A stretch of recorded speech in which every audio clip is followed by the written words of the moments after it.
So friends, आइए start करते अपना आज के वीडियो को। चैनल पे नए तो सब्सक्राइब कर लीजिए और बेल आइकन पर ऑल नोटिफिकेशन पे क्लिक कर लीजिए ताकि आपको आने वाले सभी नोटिफिकेशन रिगार्डिंग हमारे वीडियो से रेगुलरली मिलते रहे।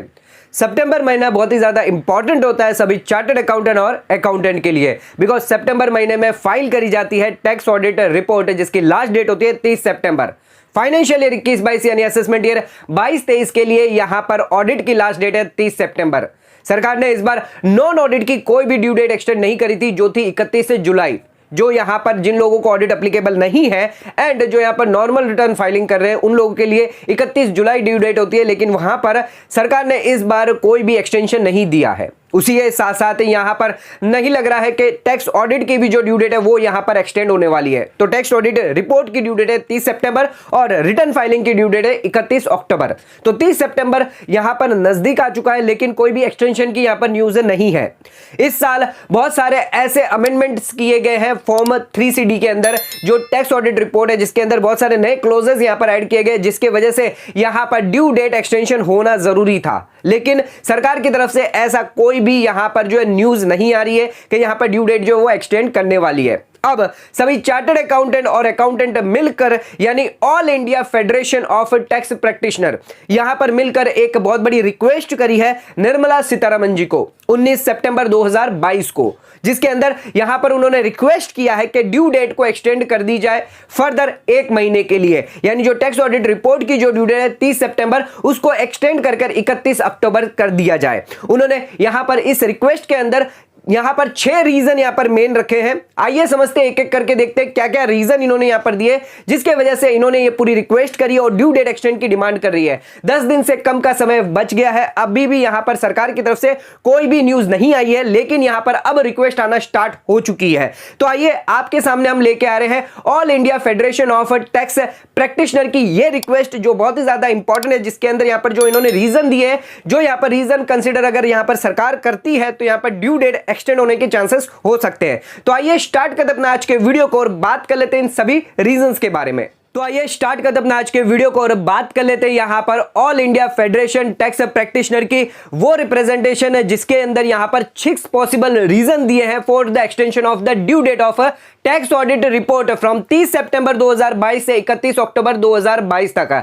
आइए देखते हैं क्या क्या यहां पर रीजन दिया है। तो सबसे पहला यहां पर इन्होंने रीजन दिया है वो है क्लॉज 44 को लेकर। Clause 44 of form 3CD of tax audit report, जो यहां पर कंपलसरी कर दिया गया है फाइनेंशियल ईयर 21-22 के लिए। तो यहां पर अगर आप टैक्स ऑडिट रिपोर्ट फाइल करते हैं तो यहां पर आपको क्लॉज 44 के अंदर जो दी गई है एक्सपेंडिचर से टुवर्ड्स आपको गुड्स और सर्विस रिगार्डिंग अगर कोई आप एक्सपेंडिचर करते हैं, जो यहां पर 7 क्लॉजेस दिए हैं, उन सभी की रिक्वायरमेंट आपको यहां पर कंप्लाई करनी पड़ेगी। चाहे आपने यहां पर रजिस्टर्ड या अनरजिस्टर्ड एंटिटी से यहां पर जीएसटी रिगार्डिंग को एक्सपेंडिचर की है, उसकी सारी की सारी डिटेल यहां पर आपको देनी पड़ेगी। जिसके अंदर यहां पर कॉलम नंबर 5 के अंदर एक डिटेल दी गई है, पूछी गई है, जो यहां पर बात करता है टोटल पेमेंट की। तो यहां पर जो टोटल पेमेंट है उसके रिगार्डिंग यहां पर क्लैरिफिकेशन चाहिए। बहुत सारे चार्टर्ड अकाउंटेंट है जिनको यहां पर क्लैरिफिकेशन ये कि ये टोटल पेमेंट मतलब क्या है। यहां पर जो टोटल पेमेंट है, क्या ये पेबल भी यहां पर इंक्लूड करता है या फिर वही पेमेंट होगी जो ड्यूरिंग द ईयर यहां पर करी गई है। उसी के साथ साथ क्या ये टोटल पेमेंट और एक्सपेंडिचर वो इनकर्ड है ड्यूरिंग द करंट ईयर है, वही यहां पर देने हैं, रिपोर्टिंग करने हैं, या फिर अगर कोई अर्लियर ईयर के यहां पर पेमेंट्स और एक्सपेंडिचर है वो भी यहां पर इंक्लूड करने हैं। उसी के साथ साथ अगर कोई एडवांस पेमेंट होती है तो उस केस में यहां पर क्या करना है। एंड यहां पर कॉलम 2 के अंदर यहां पर दिया गया कि टोटल एक्सपेंडिचर, तो क्या यहां पर टोटल एक्सपेंडिचर इंक्लूड करता है नॉन जीएसटी एक्सपेंस, क्या नॉन जीएसटी एक्सपेंस को भी यहां पर इंक्लूड करना पड़ेगा, जैसे कि सैलरी, क्या उसे भी यहां पर जो इंक्लूड किया जाएगा। तो यहां पर इन सभी चीजों की कंपाइलेशन करना पॉसिबल नहीं है।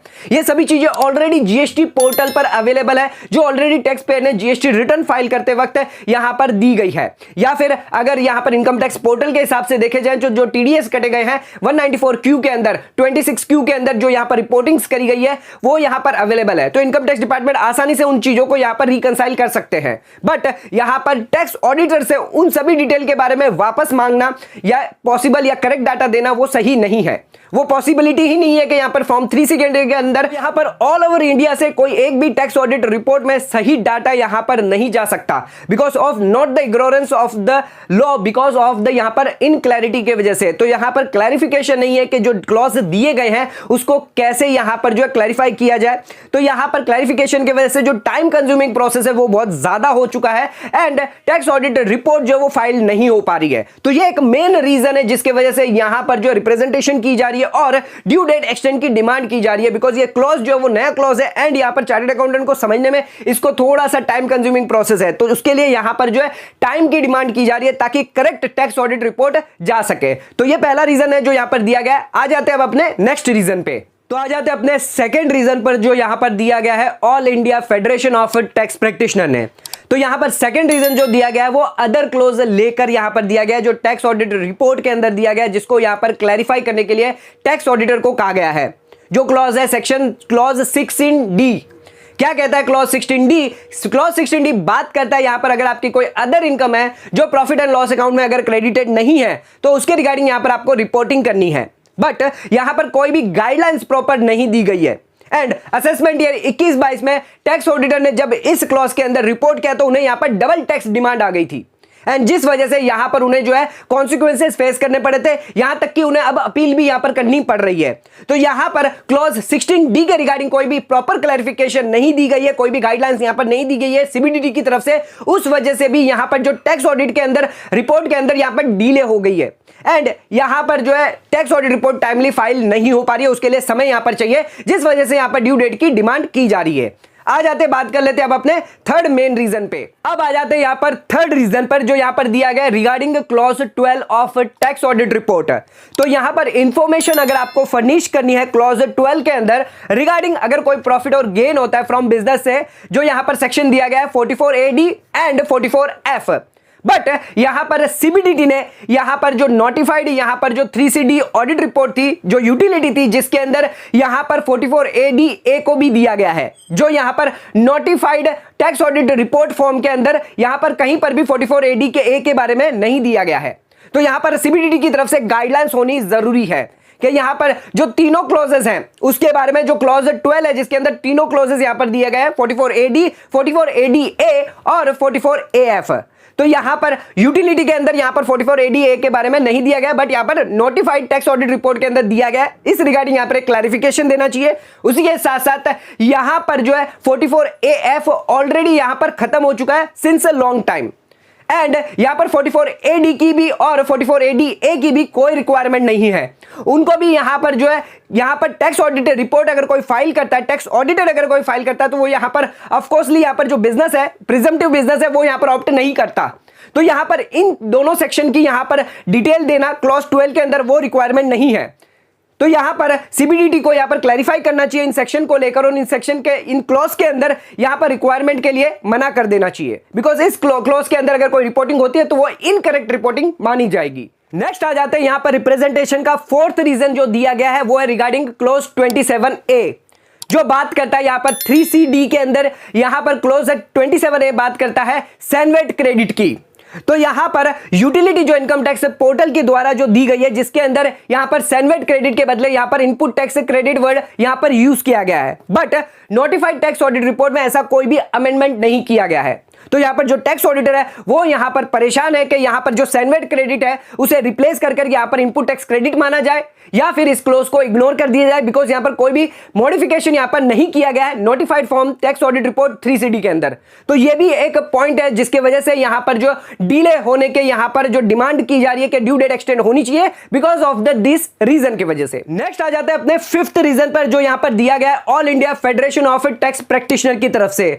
तो फिफ्थ रीजन यहां पर बहुत सारे चेंजेस जो है यहां पर किए गए हैं charitable and religious trust and institution के अंदर, जो यहां पर कंपाइल करना टैक्स ऑडिटर के लिए एक मुसीबत का काम हो गया है। यहां पर टैक्स ऑडिटर को उस चीजों को कंपाइल करना और प्रेजेंट करना टैक्स ऑडिट रिपोर्ट में, ऑडिटेड फाइनेंशियल स्टेटमेंट में एंड टैक्स ऑडिट रिपोर्ट में एक बहुत ही ज्यादा टाइम कंज्यूमिंग प्रोसेस है। तो इसके लिए यहां पर टाइम की रिक्वायरमेंट होती है एंड यहां पर समय जो है वो 10 दिन से कम का रह गया है। तो यहां पर बहुत सारे चेंजेस जो किए गए जिस वजह से यहां पर ड्यू डेट एक्सटेंड होना यहां पर मैंडेटरी है। तो इस रीजन की वजह से भी यहां पर जो है ड्यू डेट एक्सटेंड होनी चाहिए। ये एक और रीजन यहां पर जो है इन्होंने अपने रिप्रेजेंटेशन के अंदर दिया है। आ जाते हैं अपने लास्ट पॉइंट पे, यानी 6th पॉइंट यहां पर जो दिया गया इस रिप्रेजेंटेशन के अंदर, जहां पर साफ साफ कहा है कि चार्टर्ड अकाउंटेंट की एक जिम्मेदारी होती है यहां पर अटेस्टेशन करना अपने सिग्नेचर की टैक्स ऑडिट रिपोर्ट के अंदर।